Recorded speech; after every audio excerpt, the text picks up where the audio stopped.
So, in our last module, we have introduced one logic called temporal logic, and which will be used to specify the property of our system. Now, in this module, we are going to look for verification technique, and mainly we are going to look for a particular verification technique which is known as your model checking. So, in this class, I will just briefly introduce what is model checking and what we can do with the help of model checking. So, I think you might be remembering that in our introductory class, we have slightly introduced about that process of property verification, and we have slightly introduced about the model checking. Now, if you recall back, you will find that in the process of model checking, we are having basically three components. First one is your modeling. So, in case of modeling, what we have to do? We have to give a model of the system, somehow model of the system.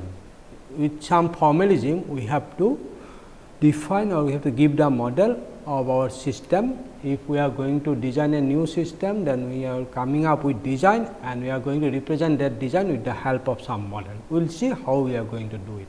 Second component is specification, or we can say that the property to be satisfied by this particular system, or we can say that this is the property that will be satisfied by the model, because we are going to extract out the model of our system.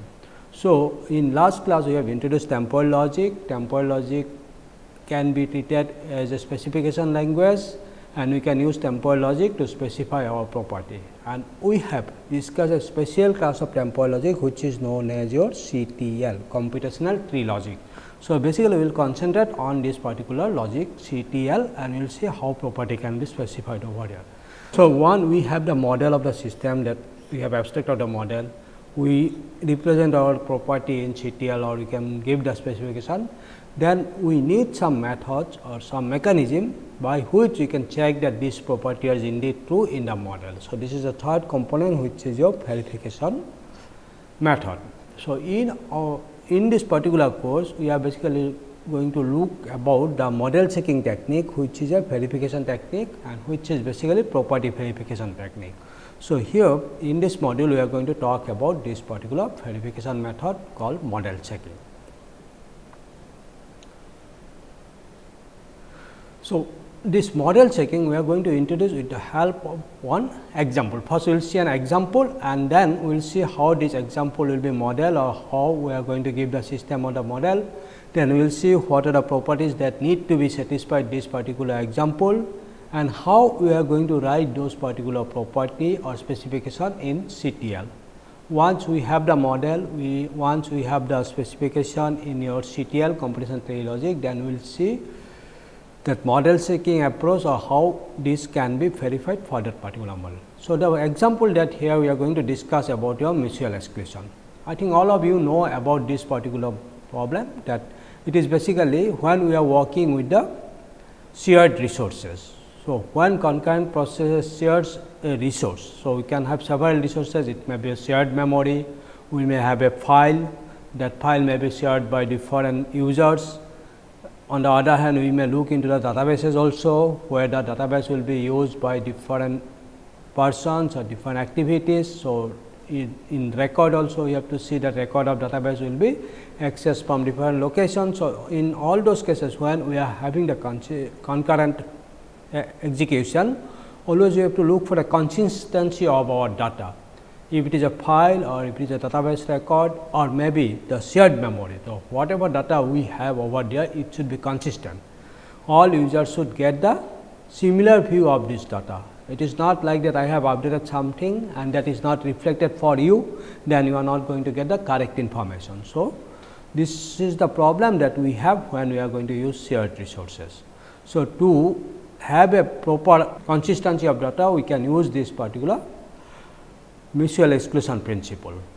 Okay. So, here in this particular case, we have to see what are the criteria that we need to look for it when we are going to model such type of system.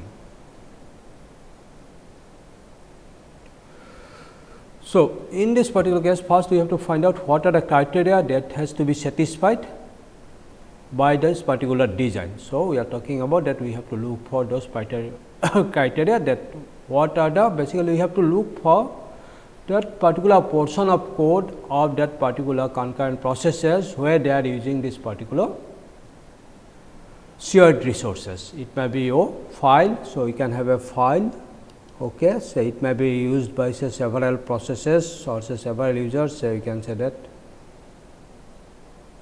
process 1, process 3 like that, n different process we are having, and these n processes are going to use this particular file. Okay. So, all those particular processes are having their own code segment. So, in a particular code segment, I think you can think that it is going to access this particular file. So, we have to identify that particular code section. So, two such processes should not access the file simultaneously. That is the restriction we have to say, and we say that we have to identify those particular critical section. We said that the file used by this particular code segment will be treated as our critical section. So, all process may have critical section. So, they should not use this particular file at the same time. Now, by looking into this criteria, we are going to talk about the critical section when you talk about this mutual exclusion. Then we have to see how to model this particular system. Now, we are going to talk about the concurrent processes, going to use some shared resources. So, for that we have to come up with a model. And what will be the specification or what are the specifications that need to be satisfied by this particular model. Okay. So, once we are having the specification, we have to come up with the specification, we have to look for the properties, we will come up with the system model, and what we are going to say, how this we are going to check whether this specification indeed true in this particular system model or not. So, our first task is to come up with a model. Okay. Now, you just see that now what is this particular mutual exclusion. We are considering a simple cases where we are saying that we are having two processes mutual exclusion for shared resources. We are considering only two processes. These two processes are going to access some shared resources. It may be your shared memory, it may be a file, or it may be a database record. So, for that particular cases, what happens, each process can be divided into three different steps. We can say that it is your non-critical and trying T and critical C. So, non-critical and basically it says that the process is in your non-critical region. That means, it is not using any shared resources. So, all process can work in the non-critical region simultaneously. That state T, we are talking about this trying. Basically, we said that now one particular process is trying to enter into the critical region. Basically, it gives the request that it is trying to work with this particular shared resources, and our requirement is like that only one process can use this particular shared resources. When it gets the access to the shared resources, then we say that the process is in your critical section. Okay, that means, now it is accessing this particular shared resources. So, this is critical C we are saying. So, we can say that one particular process can be in any one of these particular three states, N, T or C. N is non-critical region, T is it is trying to enter into the critical section, that means, it is requesting for this particular shared resources, and critical means now process is executing in the critical region, that means, it is working with this particular shared resources. Now, we are talking about two process mutual exclusion. So, we are having two process, now say that I am having process P 1 and I am having process P 2. Now, process P 1 can have in this particular three state, either it was in N 1, T 1 and C 1. Similarly, process 2 can be in three states, it is either in N 2, T 2 and C 2. Now, what are the transition you just see that if it is in the N 1, that means, it is in your non-critical section. Now, at some point of time it may go to the trying state, that means, now it is try to enter into the critical section. Once it is entering into the trying state, that means, now it is going to access the shared resources. Now, if it grants the shared resources, then what happens? It will go into the critical section, that means, it is going to use this particular shared resources exclusively, it is going to use this. Once its job is over, then what will happen? Now, it will come out from critical section to non-critical section, that means, it is going to do the other normal execution. So, this is the transition of our process P 1. Similarly, for process P 2 also we have this particular similar transition. So, N 2 to T 2, T 2 to C 2 and C 2 to N 2. So, these are the possible transition that we have one process P 1 and process P 2. Now, we are going to see these things as an as one system, and for that what we are going to do? The behavior of these two process P 1 and P 2 will be composed together. Generally, we say this is the parallel composition. Now, when we are going to get a composition of this process P 1 and P 2, then we are going to get the total behavior of our system. Now, we will see what this total behavior will look like. Now, eventually we can come up with such type of finite state machine. Why I am talking about? Already I have said that this is your some sort of your finite state machine. We are having finite number of states and we are having transition amongst them. Now, what are the states? You just see that. First, I am talking about, say, this is given as your N 1 N 2. What does it mean? It says that the process P 1 is your non-critical section, process N 2 is in your non-critical section. So, both are executing, doing their own job, but none of them are using the critical section.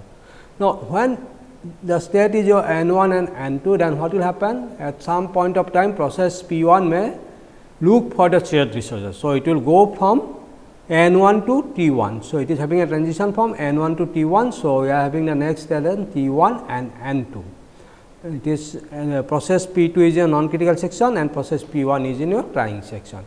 At the same time, it may happen that now process P 2 may look for that particular shared resources. So, we may have another transition. So, it is from N 1 and N 2 to N 1 to T 2. Okay. So, now you just see that initially both are in the non-critical regions. Now, either P 1 try to enter into the critical section. So, it will then the states we are going to get is your N 1 T 1 N 2, and when process P 2 wants to enter into the critical section, then we are going to get the state N 1 T 2. Now, when it is in your T 1 and N 2, you just see that either now process P 1 is going to get the shared resources. So, T 1 will enter into the critical section and N 2 remain in the process P 2 remains in the N 2 state. It is in the non-critical section. But it may also happen that now once is trying that process P 1 is trying, similarly process P 2 may also try to enter into the critical section. So, the state we are going to have is your T 1 and T 2. Now, after some point of time that process your these things what you call P 1 will come out from the critical section. So, we are going to have this particular N 1 and N 2 state. And now, when similarly this part is symmetric to the other part, that it is from T 2 it is going to C 2, then it will come out and it will go from N 1 and N 2. Now, when both are trying to enter into a critical section, so one will go to say process P 1 will go into a critical section. So, it will follow this particular part, and process P 2 will go into the critical section, then it will follow this particular part, and from that it will come to this particular T 1 state.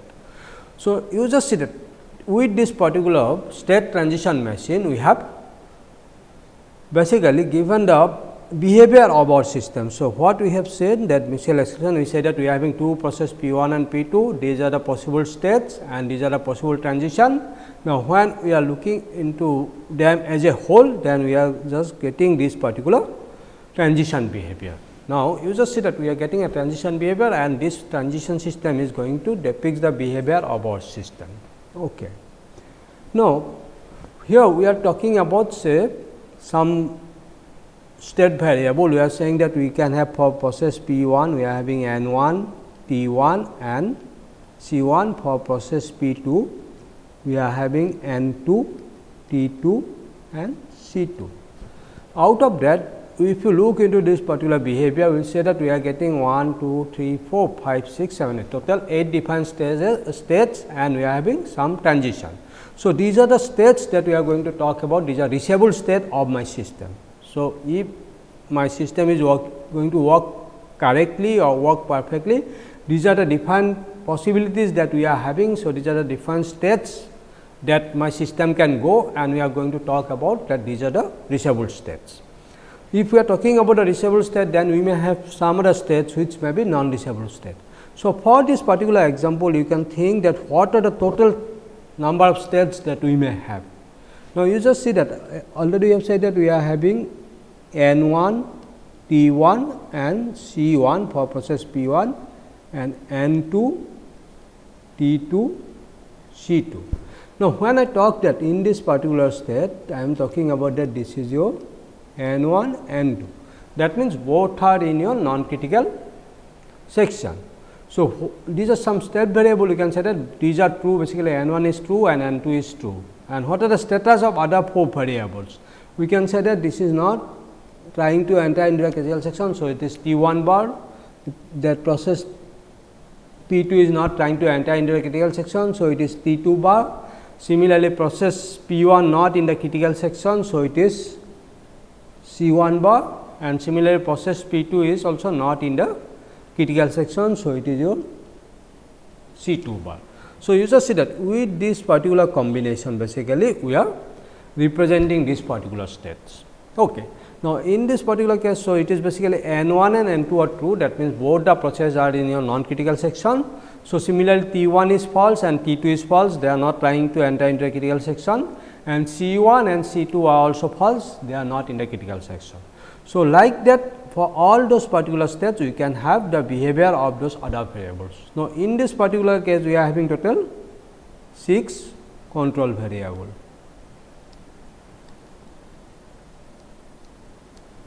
So, if we are having 6 control variable, what will be a defined possible combination of these particular control variables? We will see that we will get altogether 2 to the power 6 different states, because if we are having n control variables, then we are going to get 2 to the power 6 different states. So, that means my total state space is your 2 to the power 6, okay, which is I think 64. That means, I am going to get 64 different states. This is the total number of states of this particular system, but out of that what will happen? We have seen that only 8 are reachables, others are not reachable, because for a proper system both cannot be in the critical region. That means, C1 and C2 may not, should not be true simultaneously. So, if it is your C1 and C2, then we are having other 4 variables T1, T2 and N1, N2. So, see these particular 4 variables now have either true and false. So, that means, we can get with 4 variables, we are going to get 16 different states. That means, these 16 different states are not reachable. It is not the proper behavior of our system, and we are going to say that these are the not reachable states. Okay. Like that, some other states will also go out from this particular model, and eventually we are getting only these 8 possible states. Okay. So, these are the reachable states. So, you just see that when we are trying to model our system, depending on the input variables or the control variables, we may have a bigger state space, but all states may not be relevant for us, and we are going to basically concentrate on the reachable states. So, these are the reachable states. Okay. Now, you just see that when we discuss about your temporal logic or say CTL, computational tree logic, we have mentioned that the meaning of this particular CTL is defined over a model. Okay, and what is a model? If you recall back, you will find that this is nothing but some sort of finite state system. We are having finite number of states, we have the transition. So, this is basically behavior of our finite state system, but along with that we are having one additional function which is known as your labeling function. Each state will be labeled with the atomic proposition. If the true atomic proposition is true in a particular state, we are going to label this particular state with the help of this particular atomic proposition. Now, when we are coming up this particular model for mutual exclusion, here we will find that our set of atomic proposition V will be your N1, N2, T1, T2, C1, C2. So, this is the set of atomic proportion that we have in this particular model, and you just see that in this particular state we are marking with N1 and N2. So, what does it mean? That means, this particular atomic proportion N1 is true over here, the atomic proportion N2 is true over here, and other 4 atomic proportion T1, T2, C1, C2 are false at that particular state. Now, you just see that when I am coming up this particular model now very much similar to our Kripke structure that is used for our in CTL to define the meaning of our CTL, computational tree logic formulas. So, now eventually we have come up with this particular Kripke structure. So, for model checking we need a model, we need a specification. Specifications are nothing but the properties that should be satisfied by this particular system, and we need some techniques by which we are going to check whether these particular properties are true in our model or not.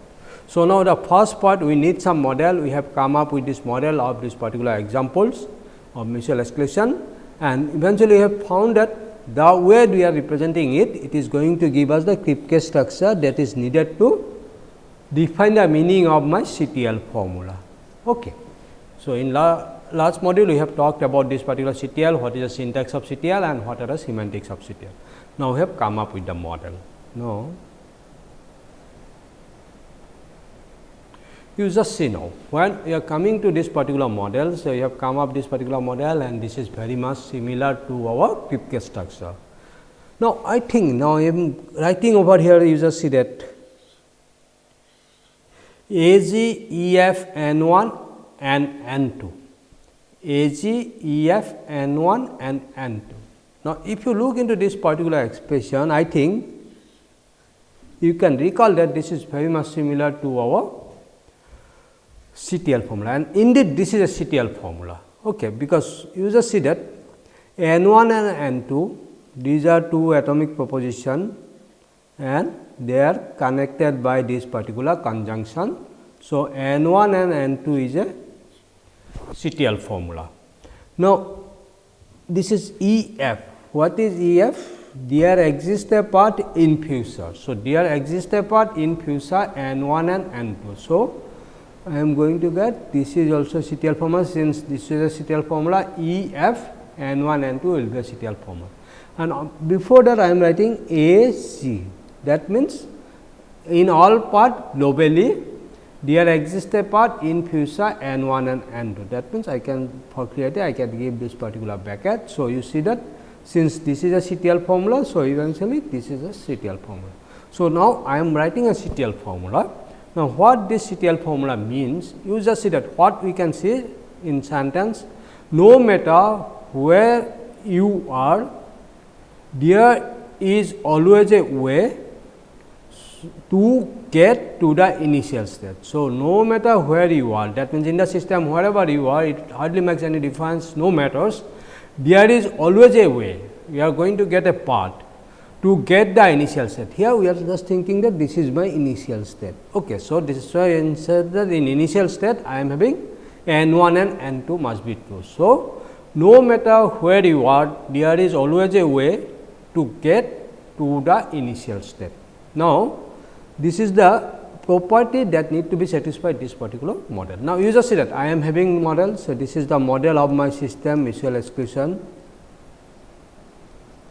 This is the specification of the property. One simple specification that I have mentioning over here. So, specification of property. Now, I need some mechanism to check whether this property or this specification is true in this model or not. Okay.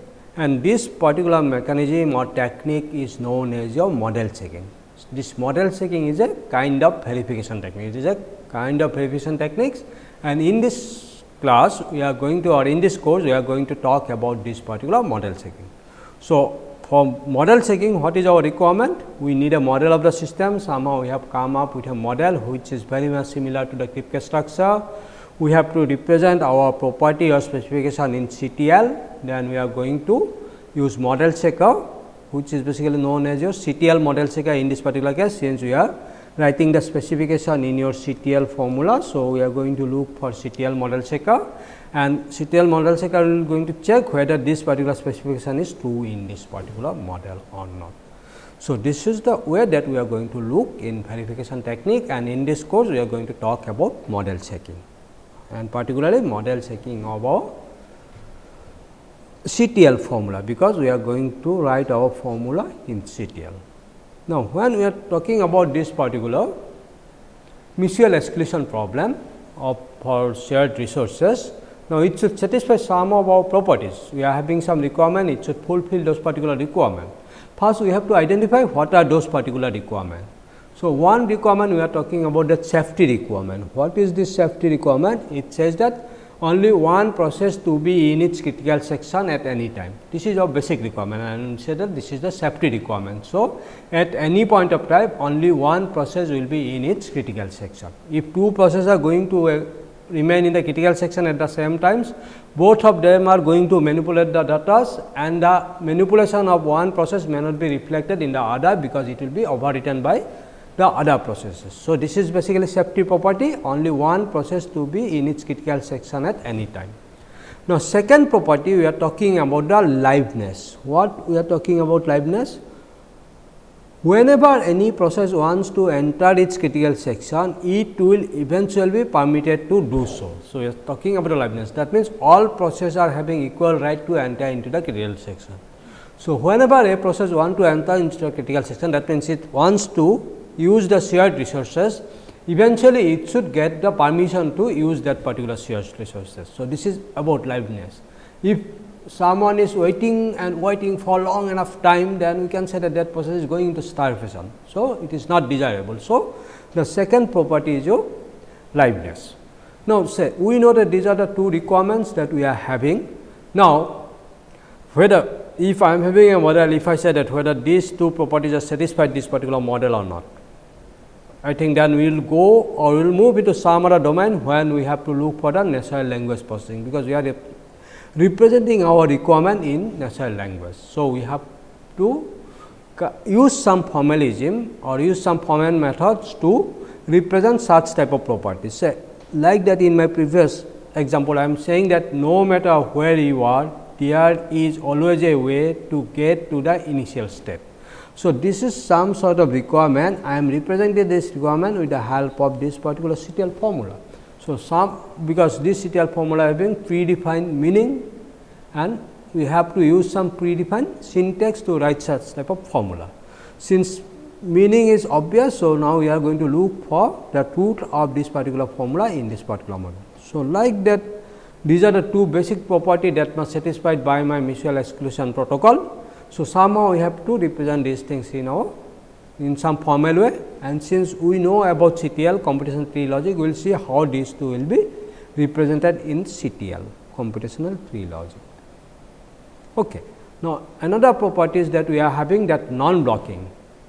A process can always request to enter its critical section. So, this is the non-blocking property. We should not have some criteria that okay, for sometimes we are going to block one process, particular process, that process will not be allowed to enter into the critical section.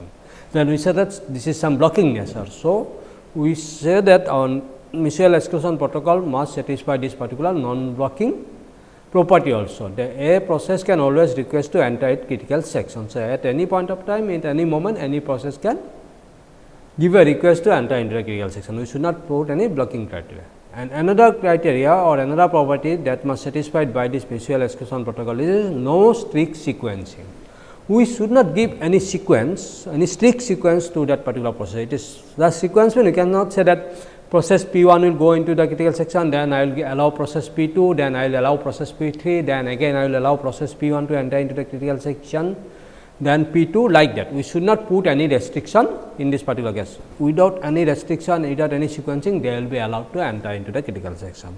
It may happen that P1 has entered into the critical section, after some times again P1 may allowed to enter into the critical section.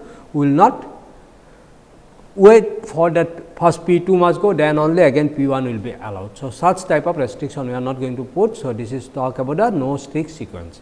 So, basically we say that our mutual exclusion, your protocol must satisfy these particular four properties. Now, already I have mentioned that now to be understand it properly, formally we have to specify these things, and here in this particular course we are going to look for the CTL representation of those particular properties, because we are going to look for CTL model checking. Now, the first property, the safety property, you can say that only one process is to be allowed in its critical section. So, we can write this particular CTL formula like that: in all path globally not of C1 and C2. So, if C1 and C2, if it is true, then what will happen? Both the process in the critical section simultaneously. So, not of this must be true. Okay. And where it must be true? In all path globally. That means, in the entire system, in all states along all path this must be true, not of C1 and C2. That is why you are writing this property as in all path globally, not of C1 and C2. Now, you just see that this is a CTL formula, because C1 and C2 is a CTL formula, because C1 C2 is our atomic proposition. So, negation of CTL formula is also a CTL formula, and AG is a temporal CTL operator globally in all paths. So, this is a CTL property. So, we are writing this safety property in CTL formula.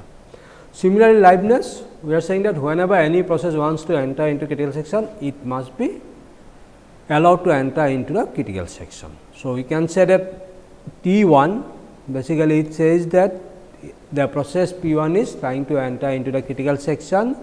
Then if it is true, then what will happen? In all path in future C1. So, if process P1 is trying to enter into the critical section, then from that particular point wherever you go in all path in future, that process must go into the critical section. So, that is why I am saying that wants to enter its critical section, it will eventually be permitted to enter to do so. So, that is why I am saying that if T1 is true, then it implies that in all path in future we should get a state where C1 is true, and this must be true in all states. So, we are saying that in all path globally this is true. So, this is the way that we are going to write. Now, you just see that this property that I am writing AG T1 implies AF C1. This property is basically related to the process P1, because we are having now two processes, one process P1 and a process P2. Now, similarly, we can write a formula for process P2. So, it will look like or will come up like that AG, if process P2 is trying to enter into the critical section, then in all path in future C2 must be true. So, this is the property related to your process P2. So, process P1 having this particular property, process P2 is having this particular property. But in case of safety, that AG not of C1 and C2, this is for the entire system. So, this is for both process P1 and P2. Okay. So, now just see that we are having safety property and we are having Leibniz property. These two property we have represented with the help of CTL formula. So, these are the two formulas for safety, and this is your Leibniz. Now, we have to check these two property must be true in this particular system. Initially, just I am going to look for this one, say AG not of C1 and C2. So, if you see that we are having 8 possible states, in 8 possible states both C1 and C2 is not true, that means in all states this is true, because here in this particular 4 states C1 and C2 is not true, but here C1 is true and C1 is true, but C2 is false, and in this particular case C2 is true, C2 is true, but C1 is false. So, this AG not of C1 and C2 is true in this particular case. Now, second property what we are talking about, whenever any process wants to enter its critical section, it will eventually be permitted to do so. So, if it is trying to enter into the critical section, in all path in future we should get C1. So, in all path globally T1 implies AF C1. So, in all path globally C1. But if you look into it, here I will be having slight problem, just I will just mention it. Say if you consider that I am in this particular state, the process P1 is trying to enter into the critical section. If I follow this particular path, then it is entering into the critical section, but it is having another path also. Now, you consider this particular path, say from T1 N2 it is going to T1 T2, then it is going for T1 C2. Now, process P2 is entering into the critical section and it is going back. Now, you consider this particular part. Okay. Now, if you consider this particular part, then what will happen? We will find that in this particular part, we are not going to get C1. That means, process P1 is not entering into the critical section.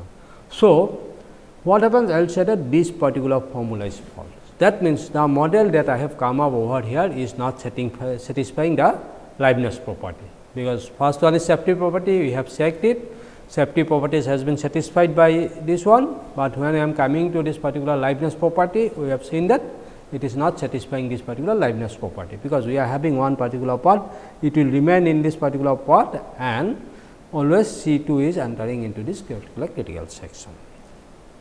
Okay. Now, similarly, we have talked about the non-blocking and we are talking about non-stick sequencing. So, we should not block any process to enter into the critical section and we should not put any strict sequence, that it process must enter in this critical section in some predefined or strict sequence. So, we should not put such type of criteria. So, these two properties also we can represent with the help of CTL formula.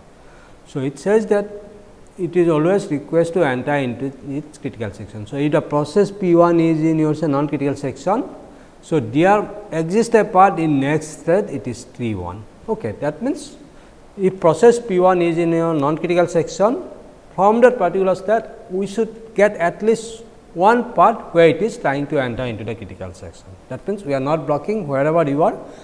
If you are in the non-critical section, you are having a provision to try to enter into the critical section.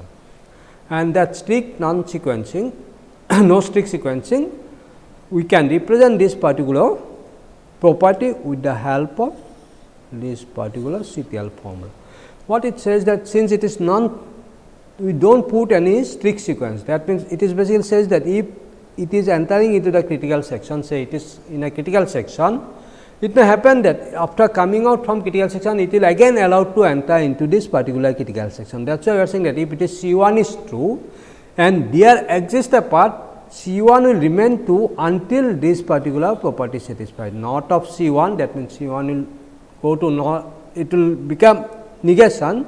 Along with that, C 2 will remain negation. So, C 2 will remain false until again C 1 becomes false. So, you just see that here we are saying that we are in the C 1, we have entered, so you can say that in this particular we are in C 1, I can come out from this particular point, we will go to that particular say not of C 1, that means, now C 1 is false, I am coming out from this particular critical section. Now, what will happen? I should get a path such like that, I can again my system will go to this particular C 1, but in none of the state C 2 must be true. That means, C 2 will remain false, that means, C 2 is not entering into the critical section. So, this is the way that I am representing this particular behavior. So, we are saying that not of C 2 remains true until again C 1 becomes true. So, you just see that again this is a CTL formula, because it is satisfy or it is satisfying the requirement of ours or requirement or syntax of our CTL expression. Okay, you can check it, because we have said that we are having some temporal operator until only we are using over here, and this particular fuchsia also we are using, and we are using this particular part quantifier E and F. Okay. So, this is the way that we are representing this. Now, we have to check whether these properties are true or not. Now, about this particular thing, say AG N1 EX T1, you will find that wherever N1 is there, in next step I am having say T1. Okay, I am having N1, then eventually I am getting T1. So, if it is in N1, that means it is in a non-critical section, there exists a part in next step, it is your T1. Okay. So, it is getting a state where from it is trying to enter into the critical section. So, this behavior is related to your process P 1. Similarly, for process P 2 also I can write the behavior or property in all part globally. If N 2 is true, then it says that there exists a part in next state T 2. So, this is the property corresponds to the process P 2, and this is the property corresponds to the process P 1. Similarly, here what happens, I am saying wherever N 1 is true, I am basically concerned about this particular state, and we are going to state that in next step T 1 is true. Okay. Because if N 1 is false, basically this implication is always going to give me truth value true. Okay, we will see this. And this is again the property that we are having, which is related to process P 1. Similarly, for process P 2, what happens? We can say that this C 1 will be replaced by C 2 and C 2 will be replaced by C 1. Then it will, the property will be relevant for your process P 2. Again, just I am giving the intuitive idea about it. So, this you can say that this property is again true over here, because we are going to get one particular part where this particular property is true, because this is you can correlate it with the liveness property, because we have said that in this particular part C1 is not getting. So, every time C2 is entering. So, similarly, I can look into this particular part now. Okay. In this particular part, what will happen? Always process P1 is going into this critical section, at no point of time process P2 is going into the critical section. You just see that. That means, in this particular part, I am allowing to enter process P1 to in its critical section. Okay. So, in between process P2 is not getting any chance. That means, we are not following any sequence over here. So, C1 can enter into the critical section for more number of times, and eventually, you can say that after some times from here it will come out and it will go to this particular process P2 will go into this process critical section. Now, you just see that here we are talking about this particular mutual exclusion problem, and we have come up with a model, and along with that we have seen this particular 4 property specification. This is safety, liveness, then no strict sequencing and non-blocking. And out of this particular 4 formula, what happens? We have found that this property is not true in my model. Now, say I am trying to design my this particular critical section or excess of critical section, or basically by mutual exclusion. I have designed it. Now, I have seen that it should satisfy 4 requirements, 4 properties. We have come up with 4 properties. Out of that 4 properties, one is not true. It is not satisfying. Already we have seen it. Now, in that particular case, now what I have to do? As a designer, I should relook my design and try to modify my design in such a way that it is going to satisfy this property. This is the way that we are going to design our system. So, since this property is not true, then I will revisit my design and I will try to check where is the problem, and I will try to fix up that particular bug. Now, after looking into this, what will happen? Now, I can think something like that. So, this is the model that I have come up, and I have seen that this particular property is not true over here. Okay. Because already I have seen that this is the part that we have the problem. That means, in this particular part, what will happen? Process P1 is not getting any chance to enter into this particular critical section C1. Similarly, for process P2, I am having AG T2 implies AF C2. Since this property is not true, similarly, this property is also not true, because we are going to get this particular part over here, where process P2 is not getting any chance to enter into the critical section. That means, you just see that I am having problem in this particular portion. In my design, I am having some problem over here. It may not be problem with the entire system. So, I will concentrate in this particular part and I try to modify my design. So, in that particular case, what will happen? Somehow I have to break these particular 2 loops. Okay. Now, what will happen in this particular case? Now, I can break this particular 2 loops and I can come up with this particular design.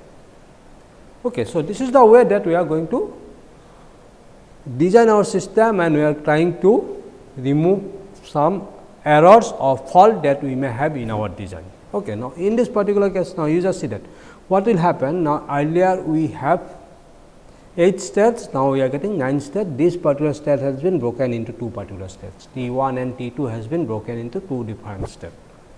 Okay. So, now in this particular case, what will happen? You just see that now when I am having that T1, it is trying to enter into the T1, then it is entering into your C1, and after that I am coming back to that particular state where N1 and T2. Okay. Now, from here either it can go to T1 and T2, or it can get N1 and C2. That means, it is already entered into this particular critical section. Okay. So, this is the way that you can have, or from here you can say T1 and C2. Now, from here we are going to T1 and N2, and eventually I am coming to this particular C1 either from this direction or from this direction. You just see now, by after breaking this particular 2 loops, I am coming up with a design. In this particular design, you will find that this formula is true over here. Okay. Similarly, that other formula AG T1 implies or T2 implies AF C2 will also be true. That means, that liveness property will be satisfied over here. Okay. So, this is the way that we are going to set. What happens after applying this particular verification technique, or trying to check for the truth of this particular property, have we found that there is some problem. So, now we revisit our design and we have modified it, and we have seen that now this particular design is going to satisfy my liveness property. Now, when it is satisfying my liveness property, then we have to see whether it is not violating my other 3 properties. Okay, indeed, now we can say that other 3 properties are also remain intact over here. Okay, you can recheck it over here, that other 3 properties are true over here.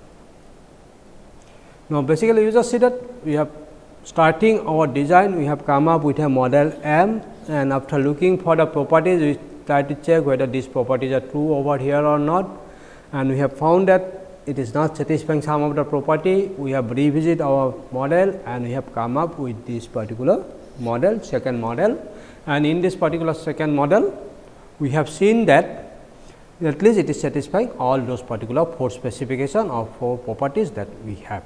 Okay.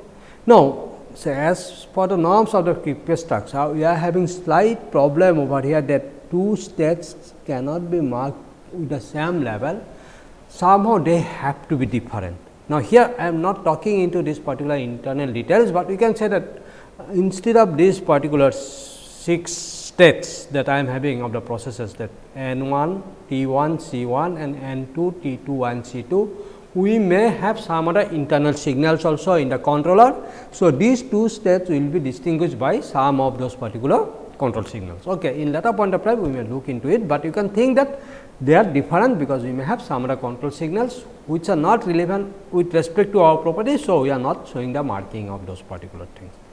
Now, what we need next? So, we are having that model, we are having the properties, CTL properties, we are representing our specification with the help of CTL property. Now, we need a mechanism by which we are going to check that those particular properties true in this particular model or not. So, for that we are going to look for a particular model which is known as your model checking. Okay. So, we are going for this particular model checking, and basically here we are going to talk about CTL model checking, because our specification will be represented by CTL formula, and we are going to look for an algorithm by which we are going to check whether a particular CTL formula is true in our model or not. So, we are going to look for model checking algorithms. Now, what is this model checking algorithm? How we can visualize it? You say that given a model M, so we are having a model M, the CTL formula phi. So, we are having a model M, we are having a CTL formula phi, and along with that we are having a state S of S. That means, we are going to look for any state S0 which belong to that set of state S of this particular model, because model M is basically defined by your state of set, transition function and labeling function. Okay. So, this is the QPS. So, what is the model checking algorithm? So, model checking algorithm generate answer yes, it will say yes if M S0 models phi, or that means, you can say that phi holds in your M S0 or phi is true in S0. So, that model checking algorithm generate answer yes if phi is true in this particular state S0, or it generate answer no if phi does not holds over here. So, M S0 models phi does not holds, that means, phi is not true in S0. So, this is the way we can look into the model checking algorithm, that we are giving a model M, we are giving a CTL formula phi and one particular state, and we are going to check whether this particular CTL formula is true in this particular state S0 of M or not. So, it is going to say either yes or no. The model checking algorithm may be viewed in the another way also. It says that we are giving a model M and a CTL formula phi. So, we are giving a model M and a CTL formula phi. So, model M again we are saying that it is having state of state, transition relation and labeling function. Now, model checking algorithm we can now view it like that. Model checking algorithm provides all the states of model M which satisfies phi. So, we are giving the entire model M, Now, the model checking algorithm will be run in such a way that it is going to give me the set of states. I can say that S I, S J, S K, like that some states we are having, in which states this particular formula phi is true. So, we can think the model checking algorithm in this particular way also. So, in one case, first case what we are thinking, we are giving a particular state and we are going to check whether phi holds over there or not. In the second case, what we are thinking, just I am giving a model and formula, it will give me all the states where this particular formula is true. So, if we know the method for one, the second one can be always derived. Like that, say if I am giving this particular method, say giving a model M and a formula phi, and it is going to give me all the states where phi is true. Now, if I say that I am giving a model M, formula phi and a particular state say S 0, whether this formula phi holds S 0 or not. So, this method is returning me all the particular states where this particular phi is true. So, I am going to check whether this S 0 is a member of this particular return set or not. If it is a member of this particular return set, then we say that yes, phi is true in S 0. On the other hand, if I know this particular method, then very well I can find out the particular all the states where this particular formula is true, because I am going to run this particular method on each and every steps of the model, and where it is true, it is going to give me those particular steps. So, just see that these are basically complementary to each other. If I know one, the other can be derived.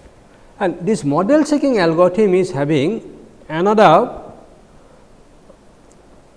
advantage also, or another features also. What happens? It either say it is going to give me either A S if phi is true, and it will going to give me answer no if this phi is false. Okay, that formula is false. Now, when it is no, it is false, generally that model checker generates a counter example also. What is this counter example? With counter example, it give me execution trace. It says that where this particular formula is false. Basically, I am having a giving a model. Okay. So, in this particular model, say I am giving a formula say phi. If phi is not true, then it will say that it is not true in this particular part, then it will give me this particular execution trace. This particular part says that your particular formula is not true in this particular part. Okay. So, that means it is giving a feedback to the designers. Now, when the formula is not true, that means there is some problem with my design. I have to revisit my design and I have to redesign it. But it is that model checker is giving me some clue that my error is somewhere in this particular execution part. So, I can concentrate over here and I can now try to redesign it such a way that this formula becomes true in my model. But when I am trying to basically concentrate on this particular part, some error may occur in some other part also. So, I must be careful about those particular issues also. But model checker is giving me some hints, so that I can quickly try to fix my bugs. Okay. So, this is the issues of our model checking. So, in our next class, we are going to discuss about this particular model checking algorithm. Okay. Now, just look for some question that we are talking about this particular mutual exclusion problem. Now, I am going to look for the liveness properties, checking of this particular liveness property. How I am going to check it, or how we are going to check it. Now, you just see that I am having A G T 1 implies A G C 1. So, this is the CTL formula liveness property that we have given. So, here T 1 is a atomic proposition. So, it is a CTL formula. C 1 is a atomic proposition. So, it is also a CTL formula. Since they are atomic propositions, so we know the labeling function and we know the states where these particular formulas are, or CTL formulas are true. So, from labeling itself, we will say that this is I can say now numbering it. So, this is S 0, S 1, S 2, S 3, S 4, S 5, S 6, S 7. So, T 1 is true in your S 1, S 4 and S 6, S 1, S 4 and S 6, S 1, S 4, S 6. So, T 1 is true over here. Where is C 1 is true? You will find that C 1 is true in your S 3 and S 6. Okay. So, These are the CTL formula, and we know that there are truth values on those particular state.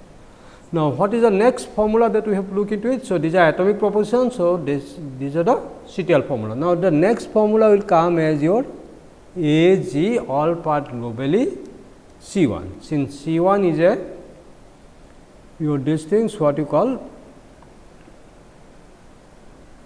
C1 is a CTL formula. So, AG C1 is also atomic formula. So, in all part globally, whether it is true or not. So, if you look into it, then you will find that AG C1 is not true over here. So, basically if you look into it, all part globally, you will find that as per our semantics, since C1 is true over here, I can say that all part globally C1 is true over here, all part globally C1 is true over here. Okay. So, these are the issues that we are having. Now, in this particular case, the next CTL formula will come as your T1 implies AG C1. Now, in this particular case, you shall see that if T1 is true, then AG C1 must be true. So, if T1 is false, then obviously this formula is false, because false, we know that in case of implication, if it is your say false and false, it will going to give me true, and false and true also give me is true. So, if T1 is false, then this particular formula is true. So, in this particular case, if I look into that T1 implies AG C1, then it will be true in your S0, because T1 is false. It will be true in your S2, it will be true in your S3, because your T1 is false, it is not there. So, it will be true in your S5, it will be true in your S6, and it will be true in your S7. Okay. So, this is your S7, because it is not true in your S7, I am self marking, because if T1 is false, then only this is true. So, these are the states that we are having 1, 2, 3, 4, 5. In this 5 state, this is true, but now we have to concentrate about these particular 3 states. What will happen to T1 implies AG C1? You just see that T1 is true, then in all part globally C1 must be true. So, already you have seen that in this particular part nowhere I am going to get C1. So, in this particular 3 state, this particular formula is false. Now, we know the labeling of this particular formula, then I can look for the complete formula AG T1 implies AG C1. Now, you just see in this particular case what happens when we are going to look for the truth values of this particular formula, then we must know the truth values of each and every sub formula. So, in our model seeking algorithm, now we are going to do in this particular way that we are going to look for each and every sub formulas. One it is done, then we will look for the main formula. Okay.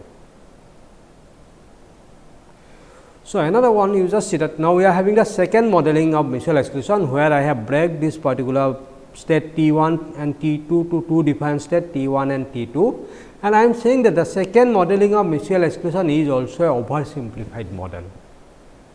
Okay. Why I am saying this is oversimplified? Because you just see that if someone is entering in the critical section, I am saying that after that it is going for non-critical section. Now, how many times it is going to be in this particular critical section?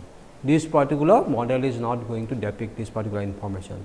For how long it will be in this particular trying state? If it is trying state, it can go to the C2. Now, how long it will be in this particular critical state C2? So, if I am going to give this particular information, basically I can give some sort of this particular self loop over here like that. That means, it says that it will be remain over here, then it will come out.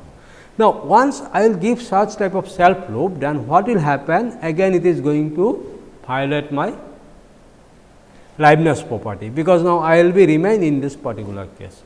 Now, that is why I am saying that this second modeling attempt is oversimplified. But if I will come up with this particular self loop, I will say that it may remain in there for more number of times and it will come out, then what will happen? Still we can try to look for checking those particular property. As such, Leibniz will be false over here, but what we can do? We can use some fairness of model checking to resolve that issue. To either I can come up with a simplified model, or I can try to depict the entire information where it may not violate some of the property, but what will happen? We are going to use some fairness execution in this particular model, or we are going to use some fairness constraint. What is this fairness? Basically, we will say that you now just see that liveness will be violated if it remains in this particular state forever. But we know that in any system, it will enter into the critical section, it will do its job for required job, which will take some amount of time, and eventually it will come out. That means, we are going to look for a fair execution only. That means, it will not remain over here infinitely.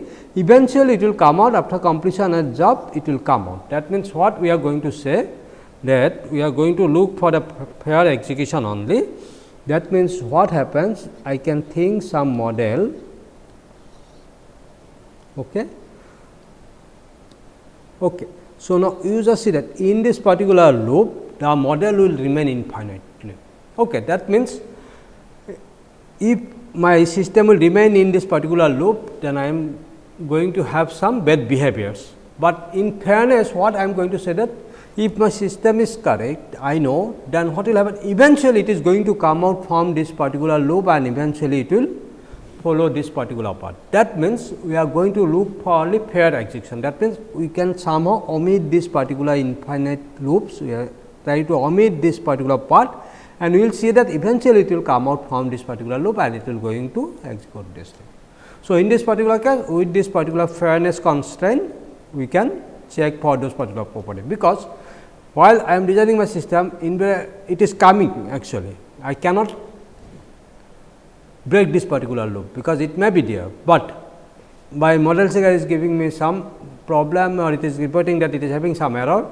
So, I will say that eventually my system will come out from this thing. So, basically you look to check my property in the fair paths only. So, with fairness constraint, we are going to look for fair paths only. That means, my system will go through the fair paths only. So, like that we can incorporate fairness, and we can go for a model checking on the same system only without breaking this particular loop.